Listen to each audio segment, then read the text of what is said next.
Some careers begin with ambition. Others begin with a moment that quietly shapes everything that comes after. Welcome to the Marquis Masters Podcast. I'm Nick Franck. Today, I'm joined by Doctor Abbas Mohammadi, President, CEO, and Clinical Director of Columbia Dental. For many of us, dentistry is something we think about every 6 months or when something goes wrong. But for Dr. Mohammadi, it's been a daily commitment for nearly 3 decades, including showing up 7 days a week to make sure people don't have to sit with pain longer than they should. In this conversation, Dr. Mohammadi takes us back to a defining moment from his childhood that sparked his path into dentistry. We talk about how that lived experience shaped his approach to care, how he's learned from challenges, and how he's built an integrated model designed around access, efficiency, and patient trust. Let's get into it. Today, I'm so excited to be joined by Dr. Abbas Mohammadi. Doctor, thank you so much for joining me today. Thank you for having me, Nick. Now, the only time I've typically talked to people in the dental profession is, when I've had to go on my regular 6 months checkups and things like that. So I'd love to just dive into your background and just figure out, what made you want to become a dentist? What made you want to follow that path into dentistry? But that goes a long time ago. I was like a 9-year-old kid, and I had a terrible toothache in my back in Iran. I'm Iranian. I born and raised in Iran. So it was a weekend, and we looking for a dentist, and I saw the amount of the distress in my mother's eyes. Stay with me, pain, it comes, goes, you forget about the pain, but the amount of the distress that I saw my mother eyes looking around everywhere to get me out of the pain. And I remember finally she knocked the door of, those houses that the dentist is in the back and the front is the house that nothing. So finally she found somebody to relieve me out of the pain. And I saw again in her eyes how she got relief. So that moment inspired me not to be a dentist, but also provide access to care 7 days a week. And that was my mission for the last 25 years. From the first day that I opened my own practice, I was working 7 days a week. Wow. What did it, getting later in your career, opening your practice and working with patients, what did it feel like when you were then delivering the care that you remember getting at 9 years old, right? When seeing those patients come in with those teeth hurting so bad and they're in so much pain.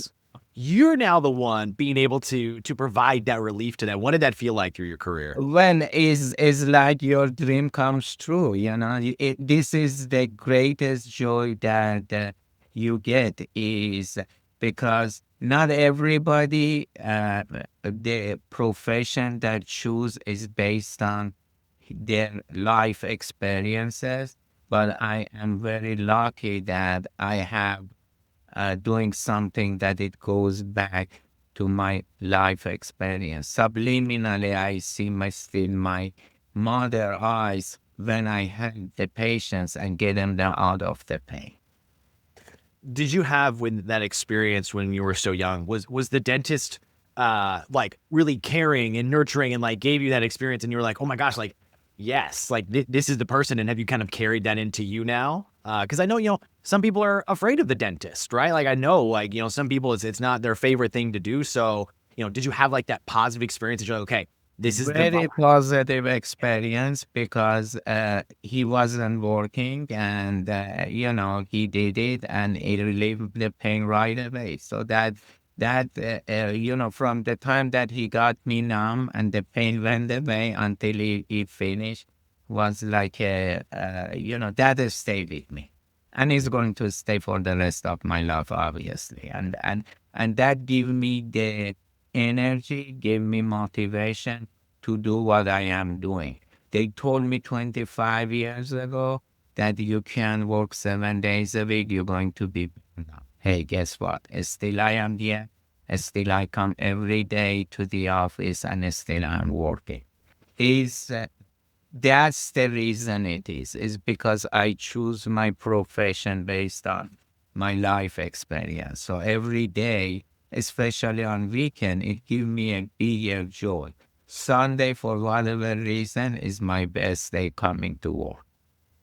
Interesting. There must be some just sort of peace on the Sunday, right? Maybe, psychology. I mean, I'm not psychologist, but obviously it has to do a lot with the life experience. Yeah. Speaking of your experience and being and doing this for so long, I imagine there were some ups, there were some downs, there were some challenges that you faced. When you hit those challenges, what did you learn from things that, okay, here's how I have to overcome some of these bigger challenges? Well, my strategy was I take every obstacle and every challenge and not try to transform them to opportunity. So if you transform those challenges and obstacles to opportunity, that would be a but you have to find a way how you can do it. Any obstacle, you go back, you find out why this obstacle is on your way. So, and that give you opportunity to make things better. Yeah. So that's what I did all my career.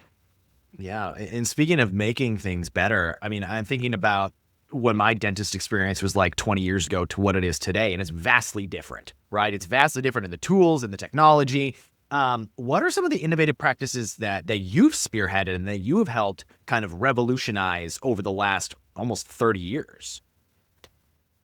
Well, what is my philosophy in doing dentistry, and I think that is make it my practice somehow distinct from many other practice is integration. And what I mean by integration is that dentistry is very complex as has many components.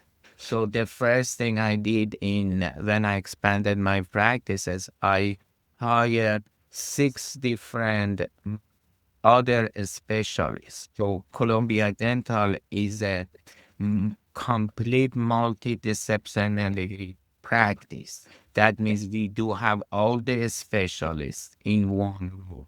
Oral surgeon, periodontist, prosthodontist, endodontist, orthodontist. They all working together. It's not like many other offices. They go see the general dentist, then they get the referral, and then they have to go seek for another doctor. Here at Columbia Dental, of course, we get referral, but everything is internal, is integrated. So when the general dentist see the patient and the patient, let's say, need an impacted wisdom tooth to be removed, we schedule the patient with the oral surgeon. We give them the cost, the prices, the insurance, everything done at the same time in a real life. That many times the doctor are working side by side. They just moving from one oncology. Of course, they stop all to front desk to go through the insurance and finance after the treatment plan established. And then they go to another operatory and they remove the wisdom teeth. So things it become way more efficient, fast.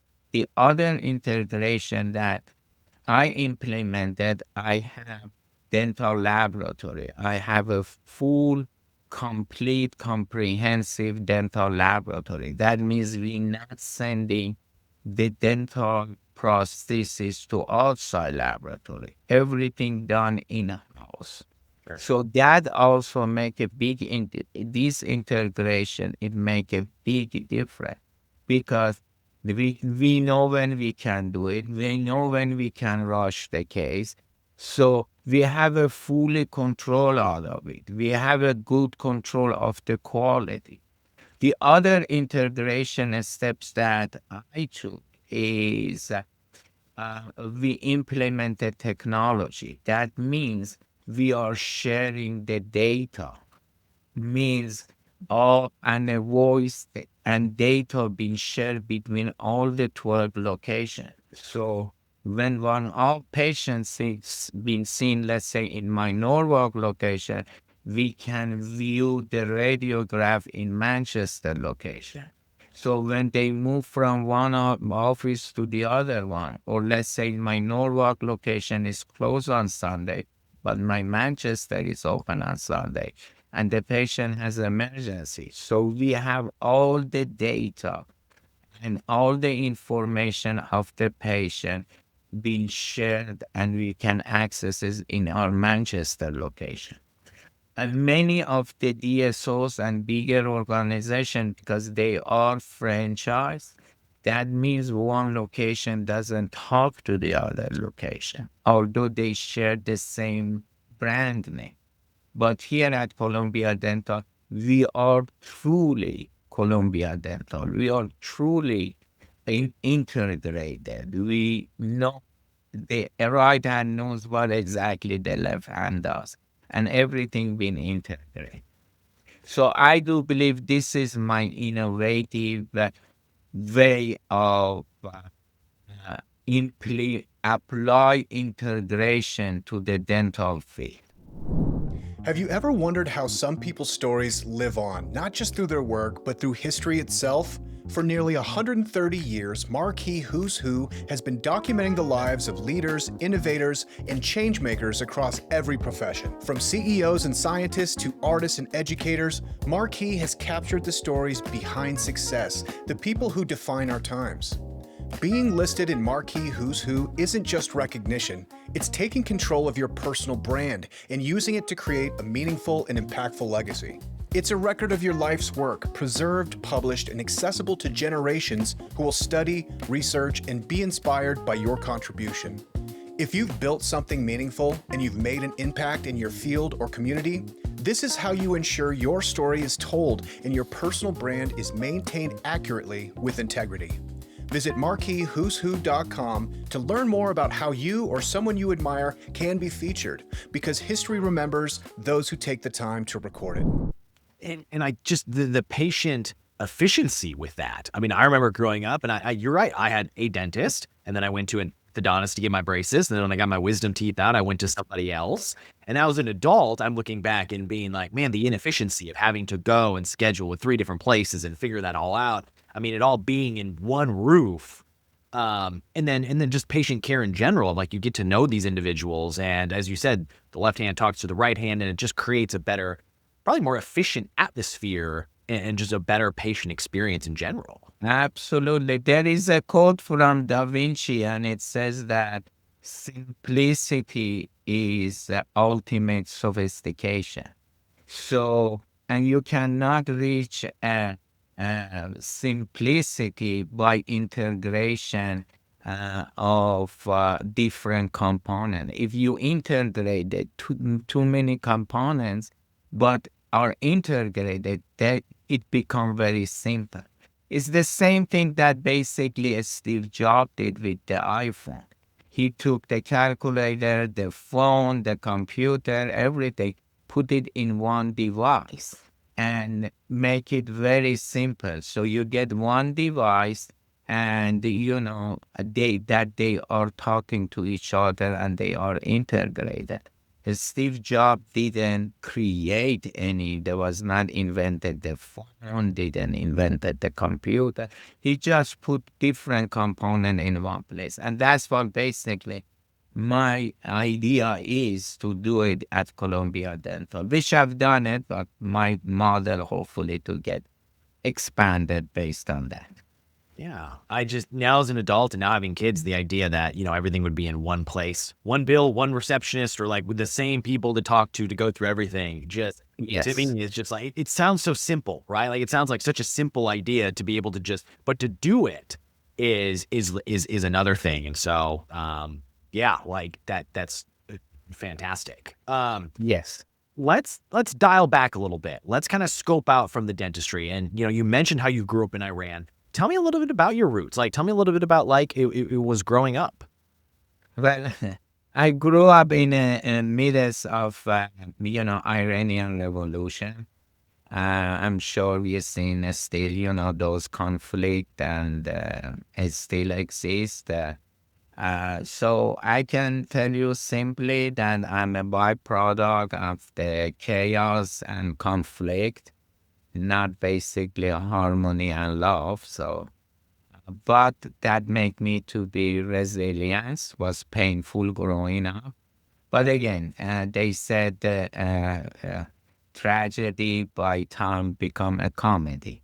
So yes, there was painful experiences that I had in childhood. I had to leave my loved one at very early age and escape the country because otherwise they took me for the military services, and we had a big war with Iraq that was going on there.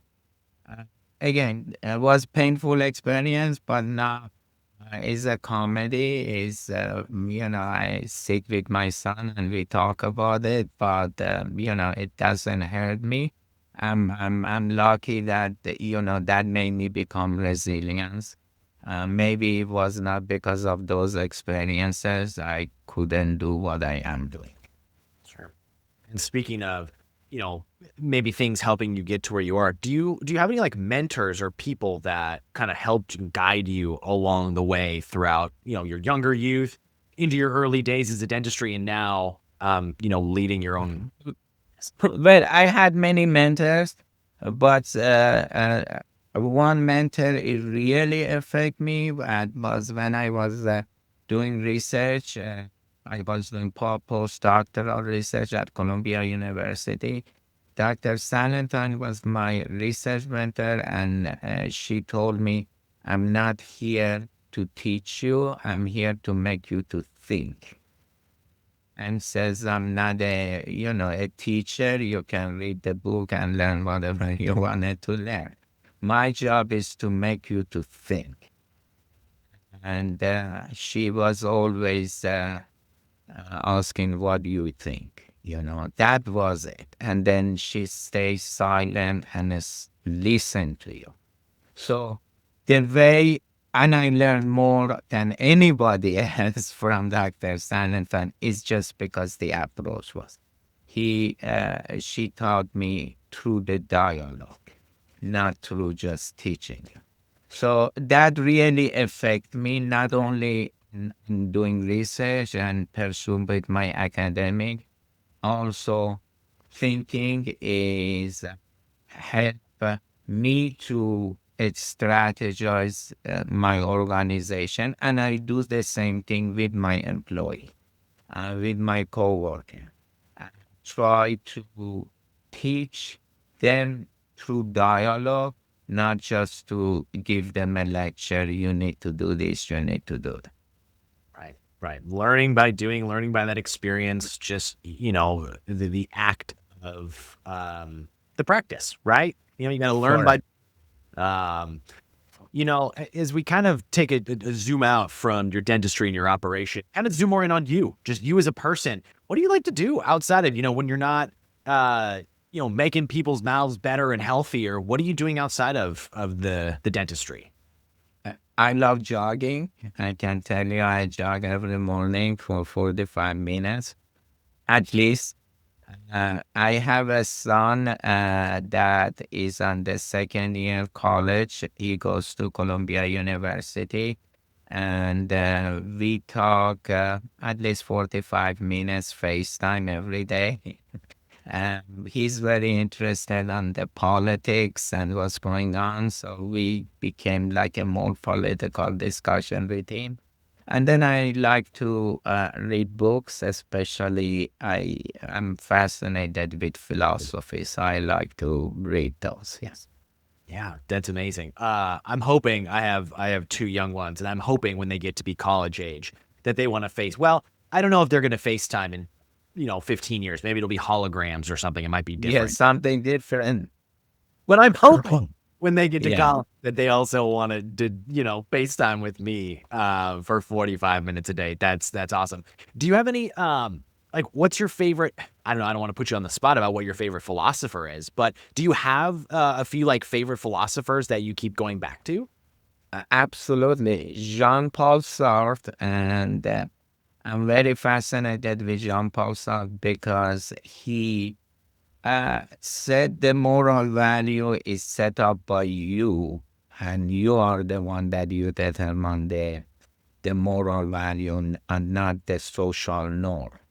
So in his philosophy, you have to be authentic. Don't, be bothered what other people they think about you, or not to be affected by the social norm. You set up your moral value. And so that helped me to become authentic and also be able even to challenge the status quo.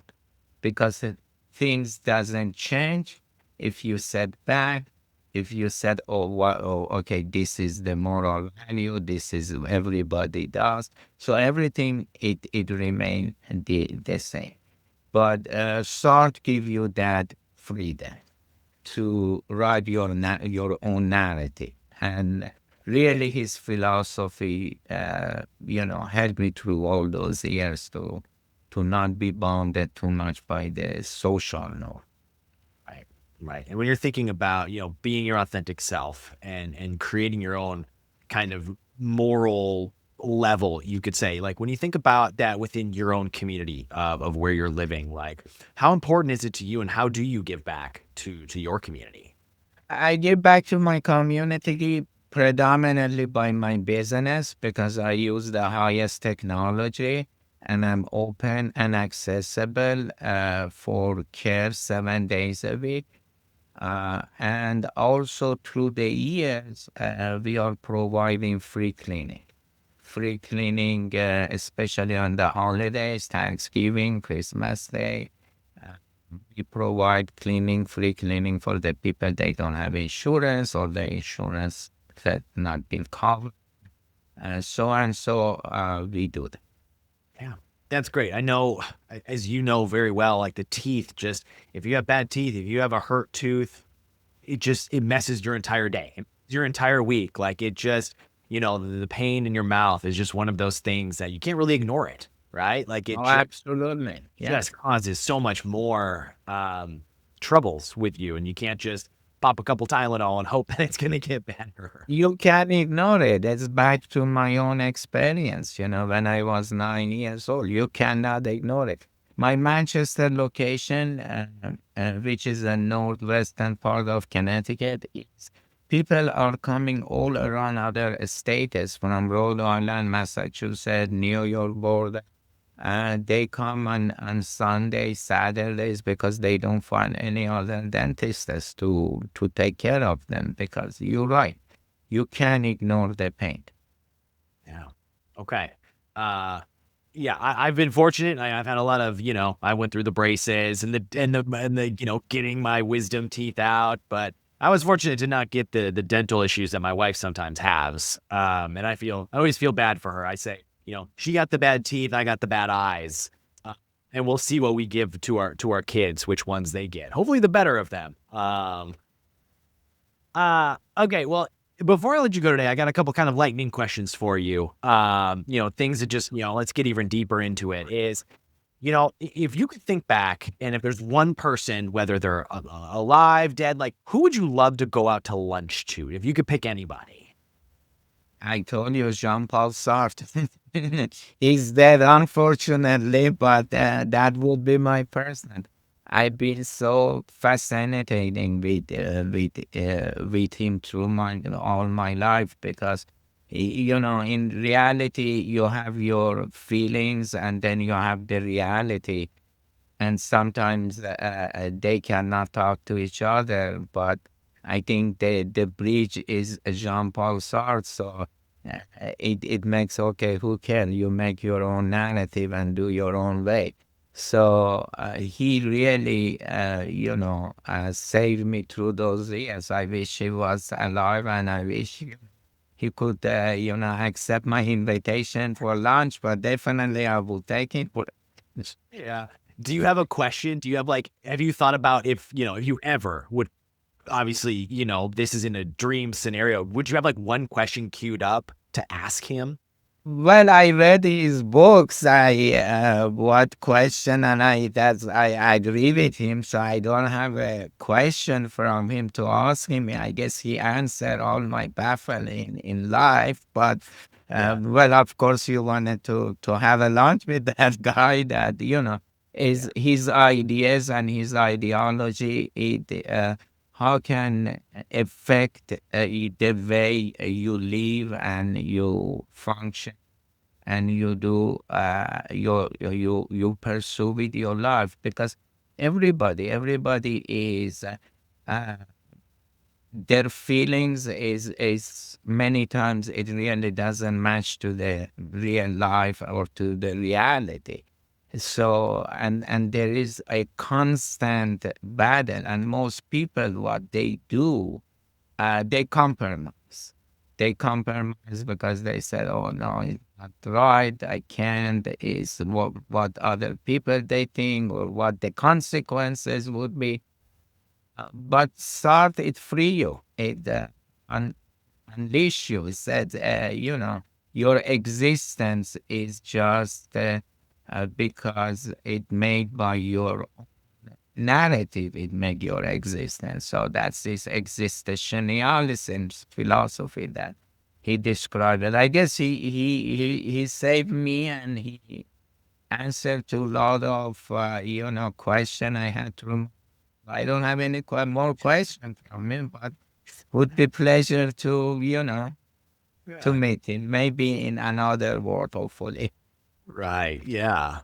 You kind of talked about kind of your narrative. And, if you could think back of young 9-year-old you or even college you, do you think that you would have made, like, if you could go back, would you have made the same choices to like be a dentist? Or do you think you would have, like, if there's ever a different thinking of your mind, like, oh man, I could have gone and done this? Or was it always like this dentistry, like, that's what I'm going to do?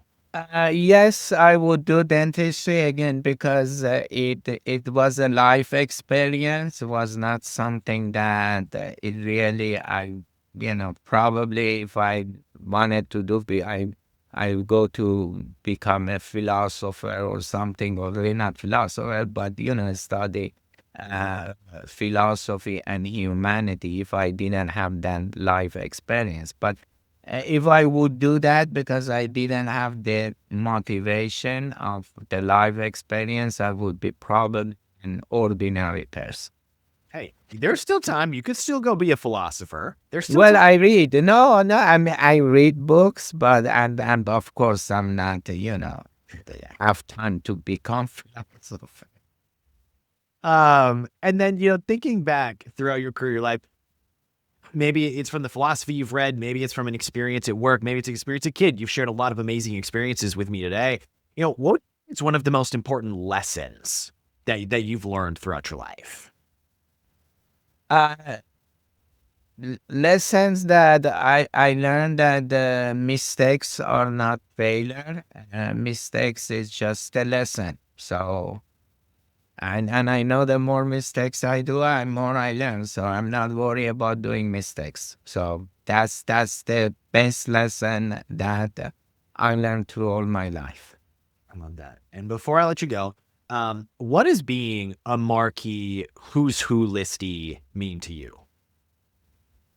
Well, is this is a very well reputable organization, and to be a part of it means a lot. You become a part of a community. Is uh, So back to philosophy, Socrates says that a perfect human being is a collective human being. So we are not alone. So Marquis is a professional organization, is a collective organization. It's not me, but it's a many reputable professional uh, is is a market. So to become a part of that community, as Socrates says, is you become a perfect human. You can't be individual, perfect human. You have to be collective. So that's more from philosophical point of view. Marquis means for me. So Awesome. Well, Dr. Mohammadi, thank you so much for joining me and sharing your journey with me today. Thank you so much. Thank you for having me. Awesome. Well, hey, if this conversation resonated with you, consider sharing the episode with someone who's building a career in healthcare, entrepreneurship, leadership. And if you'd like to hear more conversations with people who are reshaping industries through expertise, resilience, and innovation, visit marquiswho'swho.com. And of course, subscribe to the Marquis Masters Podcast, wherever you're listening. And if you enjoyed this episode, leave a review, give us an experience of a positive dental experience that maybe you had throughout your life. Share it with us in the comments and in the reviews. And once again, thank you so much to Dr. Abbas Mohammadi for joining me today. I'm Nick Franck, and we'll catch you next time. Thank you.